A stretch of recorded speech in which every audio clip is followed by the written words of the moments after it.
Quero saudar nessa noite de domingo, dia 28 de junho, a todos os irmãos da Igreja Presbiteriana de Votuporanga, com a graça e a paz do nosso Senhor e Salvador Jesus Cristo. Saúdo também aos nossos queridos irmãos de outras igrejas, familiares e amigos que nos acompanham nas redes sociais. Na mensagem dessa noite, eu quero concluir a reflexão iniciada nessa manhã sobre o tema A Corrida Cristã em Dias de Reclusão Social. Convido você a abrir a sua Bíblia comigo na primeira carta de Paulo aos Coríntios, capítulo 9, versículos de 24 a 27. A palavra de Deus nos diz assim: Não sabeis vós que os que correm no estádio, todos na verdade correm, mas um só leva o prêmio? Correi de tal maneira que o alcanceis. Todo atleta em tudo se domina, aqueles para alcançar uma coroa corruptível, nós, porém, a incorruptível.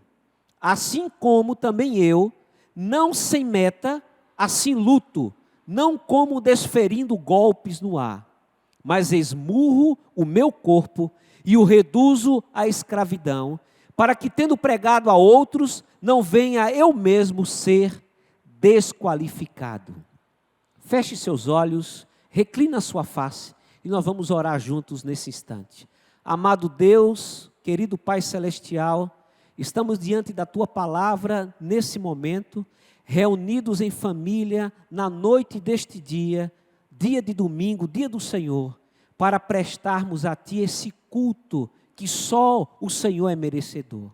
Fala conosco nesse momento, Senhor, através do meditar da Tua palavra, nós Te suplicamos no nome do Senhor Jesus.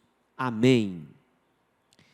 Não se sabe a data em que os jogos istmicos começaram a ser disputados. Embora não haja referência quanto à organização, administração, ou mesmo os esportes que eles praticavam, desenhos da época levam alguns historiadores a crer que nestes jogos eram disputadas provas hípicas, atléticas, musicais, literárias e também náuticas.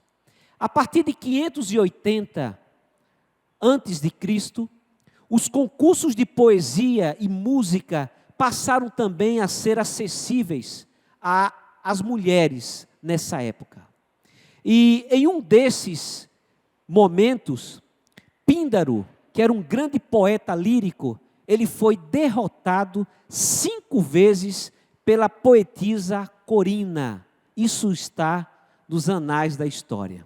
Os vencedores dos jogos istmicos, eles recebiam como prêmio uma palma e uma coroa de folhas de pinheiro. Paulo, então, que viveu 1 ano e meio nesse contexto da cidade de Corinto, do país grego, ele vai utilizar todo esse contexto para comparar a vida daqueles atletas com a vida de um cristão. E a pergunta que na mensagem da manhã e agora à noite salta aos nossos olhos diante do tema A Corrida Cristã em Dias de Reclusão Social é a seguinte: quais são as orientações que o apóstolo Paulo nos dá àqueles que estão participando desta corrida da fé? Na manhã de hoje, nós analisamos as duas primeiras orientações do apóstolo Paulo. Busque uma vida disciplinada e busque uma vida de autocontrole. Nessa noite, eu quero analisar as duas últimas. A terceira orientação, então, busque uma vida com propósito, ou busque uma vida com foco.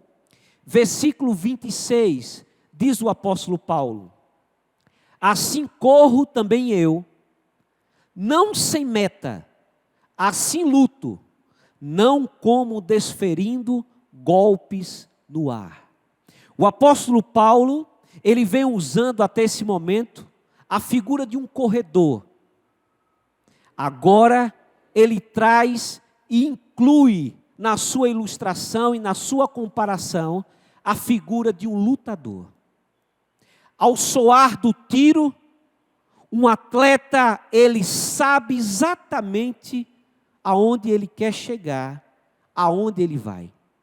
Ele pode se distrair no meio desse percurso, pois muitas vezes, no meio de várias competições simultâneas, que às vezes aconteciam no próprio estádio, e ainda com os gritos e barulhos da própria torcida, isso poderia fazer o corredor se distrair na hora da sua corrida.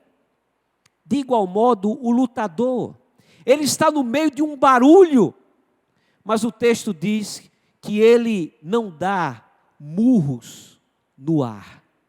Observe então que se ele der um golpe errado, ele pode baixar a sua guarda, levar um contra-ataque e ser nocauteado e perder aquela disputa. O interessante é que essas duas imagens de um corredor que não pode se distrair, assim como um lutador que não pode perder a sua concentração, nós também, eu e você, como atletas de Cristo, poderemos através dos barulhos desse mundo, podemos ouvir convites ao erro, nós podemos nos distrair com o pecado que tem sido de forma muito atrativa trazido a cada um de nós.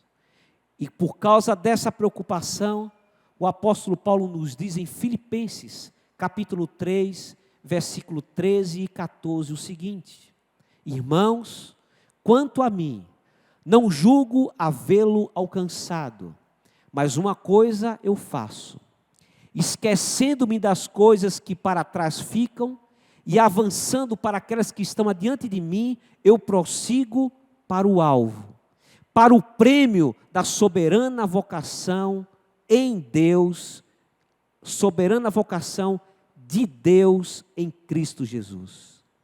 O que Paulo está nos orientando então, nesse ponto, é não podemos perder o foco. E a última, quarta orientação, está no versículo 27.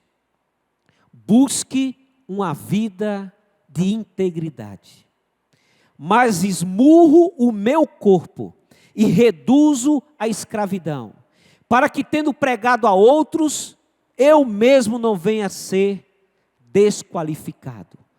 Paulo agora se coloca como um atleta que precisa ser ético na sua condução, um atleta que precisa ser ético na hora da sua disputa, da sua corrida ou da sua luta. E para que isso aconteça, Paulo diz: eu esmurro o meu corpo. Eu procuro ter um controle interno sobre mim. A minha vida deve gerar a glorificação do nosso Deus. O nosso discurso, o meu discurso, a minha pregação, o seu discurso e a sua pregação precisa ser compatível com a nossa conduta. Por isso Paulo, escrevendo a Timóteo, na segunda carta, no capítulo 2, versículo 5, ele diz assim: igualmente, o atleta não é coroado, se não lutar segundo as normas. Um cristão, um filho de Deus, uma filha de Deus, precisa, na sua corrida cristã, caminhar com integridade, caminhar com fidelidade, caminhar com santidade e com justiça. Perceba que não é isso que vai produzir a sua salvação, porque somos salvos pela graça, mediante a fé, e não vem de obras para que ninguém se glorie, mas essa conduta manifesta essa fé que está no seu coração. Também não se refere aqui a perder a salvação. Nós cremos na perseverança dos santos, mas mesmo assim, nós não podemos deixar de perseverar, e mesmo que a gente peque, devemos confessar, nos arrepender, abandonar o pecado e continuar seguindo a Deus nessa maratona. Respeitando a regra, respeitando a lei e a palavra de Deus. A pergunta que eu te faço nessa noite é: como está a sua vida como atleta? Qual tem sido o seu foco? Você tem obedecido às regras, os ensinamentos de Deus? Você tem procurado viver de forma íntegra? Nós temos o privilégio de sermos atletas e já temos o final garantido. A vitória é certa. Como diz o hino 49, não é dos fortes a vitória, nem dos que correm melhor, mas dos fiéis e sinceros que seguem junto ao Senhor. Que Ele te abençoe, te guarde e te proteja nesses dias de pandemia. Que a graça, a paz e a consolação do Deus triuno seja sobre cada um de vós, no nome do Senhor Jesus. Não há na terra